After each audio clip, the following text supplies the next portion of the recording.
Allez, partie 3 du projet bar à palette. Dans la partie 2, j'ai récupéré ces 2 cubes que je vais venir aujourd'hui fixer là et en dessous. Et ensuite, on va voir comment on peut surélever à la fois les côtés, mais aussi les palettes centrales qui vont être devant. Parce que j'en ai une qui est un peu plus basse de 3-4 cm, chose comme ça. Donc, on va essayer de trouver une astuce pour relever le tout. Ok, alors, première étape, j'ai acheté des vis, des un peu plus grandes et des un peu plus petites. Celle-ci, je crois que c'est des 100 et celle-ci des 80.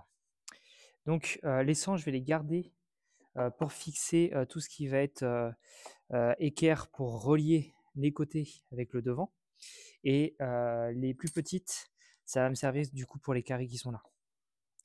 Donc, l'objectif, c'est que ça soit bien à fleur pour que je puisse les poser au sol. Voilà, et que ça soit droit. Donc pour ça, on va faire un premier trou de perçage avec un diamètre un peu plus petit que la vis pour éviter de tout péter. Un premier trou ici, faire à fleur de la planche.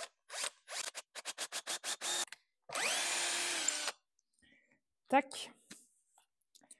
Après, tu vérifies le diamètre de tes deux là et tu regardes si t'es bien.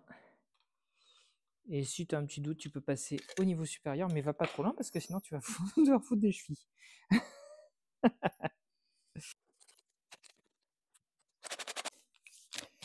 Après, tu prends ta visseuse et on va faire le même travail mais avec la vis.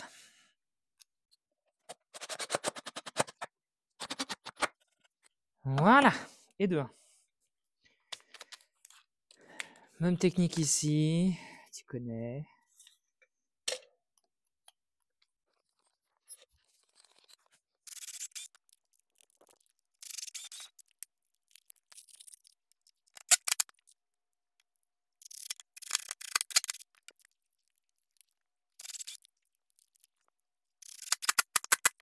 Ça c'est bon. Donc là, normalement, on est bien. Donc maintenant que c'est fait, on a nos deux côtés. Tac, tac. Ce sens-là, c'est mieux.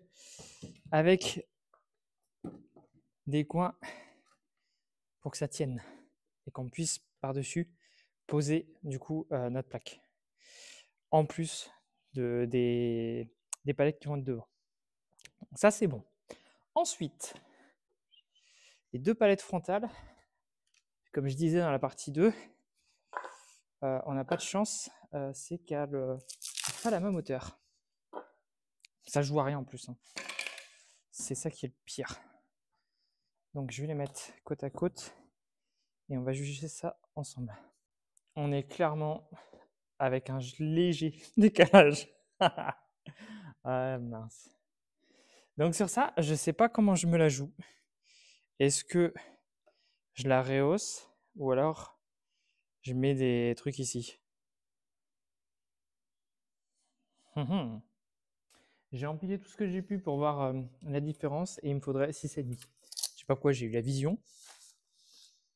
Devine combien ils font les carrés là. Qui sont plus des rectangles du coup. Et bah accroche-toi. Ils font 6,5. Donc celle-là, je suis très content de l'avoir trouvée. Je vais juste essayer de voir si j'en ai encore un ou deux qui sont récupérables. Ouais, j'en ai deux qui sont sains encore, voire trois même peut-être. Ouais, deux sûrs. Allez, faut que je déboîte encore celle-là. Bon, je vous ai évité tous les assemblages de la palette, mais regardez-moi ça, on est à fleur, ça fait trop plaisir. J'aime bien les petits trucs comme ça là, qui tombent bien là.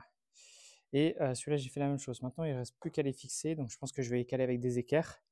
Et après, il faudra aussi que je fixe du coup ces deux palettes ensemble. Donc ça va être vite fait. Je pense que je vais même pas le faire, comme ça je pourrais la transporter. Et par contre, il faut que je m'occupe de surélever ces deux-là. Bon, j'ai une bonne nouvelle pour vous. Demain, on s'occupera de surélever les côtés.